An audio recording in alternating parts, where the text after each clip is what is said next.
क्या एलआईसी और एसबीआई में आपका पैसा सेफ है? हिंडनबर्ग रिपोर्ट आने के बाद जिस तरह से अदानी समूह की कंपनियों के शेयर में गिरावट है, अस्थिरता है, उसके बाद यह सवाल उठना लाजमी है।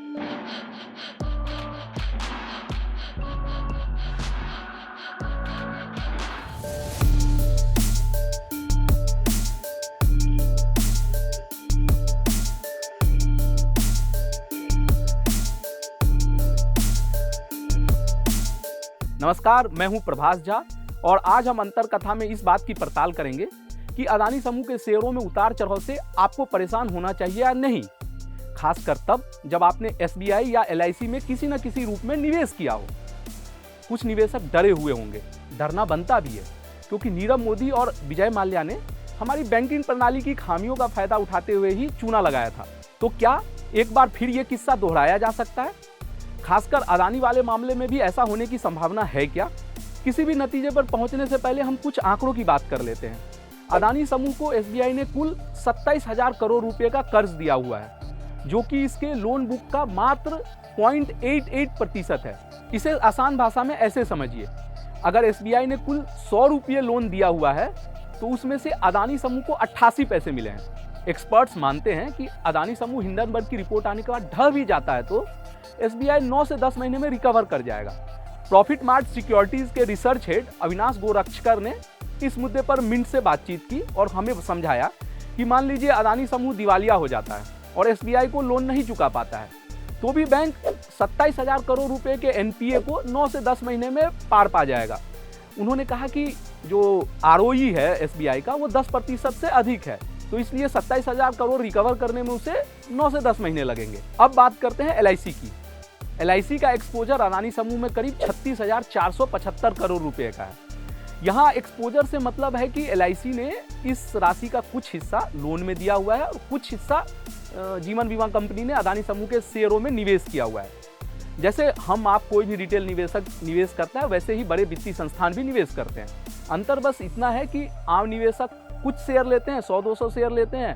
एलआईसी जैसे बड़े संस्थान बल्क डील करते हैं, यानी सैकड़ों करोड़ के निवेश से लाखों शेयर लेते हैं। वित्त राज्य मंत्री भागवत कराड ने मंगलवार को राज्यसभा में बताया कि एलआईसी ने अभी तक अदानी समूह की कंपनियों में 30,127 करोड़ रुपया निवेश किया है।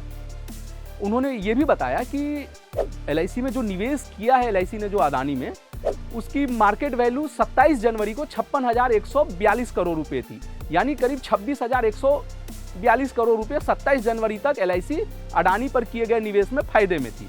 मौजूदा गिरावट के बाद यह वैल्यू घटकर करीब 40,000 करोड़ रुपए रह गई है, यानी एलआईसी ने जितना भी अदानी में निवेश किया हुआ है उस पर अभी भी 1/3 से अधिक फायदे में है, क्योंकि एलआईसी ने 30,000 करोड़ रुपया निवेश किया है और उसके निवेश का वैल्यू करीब 40,000 है, तो 10,000 करोड़ रुपए के फायदे में एलआईसी अडानी समूह पर निवेश में अभी भी है। अब हम एक काल्पनिक स्थिति की भी बात कर लेते हैं। मान लेते हैं कि अदानी समूह में एलआईसी ने जो भी निवेश किया हुआ है उसकी वैल्यू 0 हो जाए, क्योंकि कई बार होता है कंपनी डूब जाए, वैल्यू 0 हो जाता है।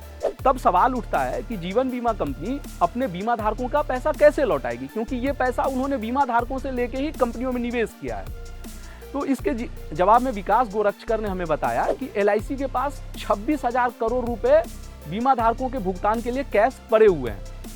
इसके अलावा एलआईसी के पास 21,000 करोड़ रुपए ऐसे हैं जिसके कोई दावेदार नहीं है। हम सब जानते हैं कि एलआईसी में निवेश करते हैं लोग, लेकिन कई बार निवेशक वापस नहीं आते हैं। किसी की मृत्यु की स्थिति में अनक्लेम्ड राशि बहुत हो जाती है, तो एलआईसी के पास 21,000 करोड़ रुपए अनक्लेम्ड राशि है। अब अडानी में उसने निवेश किया हुआ है 30,000 करोड़ रुपए, तो हम मान लेते हैं कि ये 30,000, एक काल्पनिक स्थिति में मान लेते हैं कि ये 30,000 करोड़ रुपए डूब जाते हैं, तो भी एलआईसी के पास 47,000 करोड़ रुपए कैश पड़े हैं, जिससे वो अपने बीमा धारकों के पैसे का भुगतान कर सकते हैं।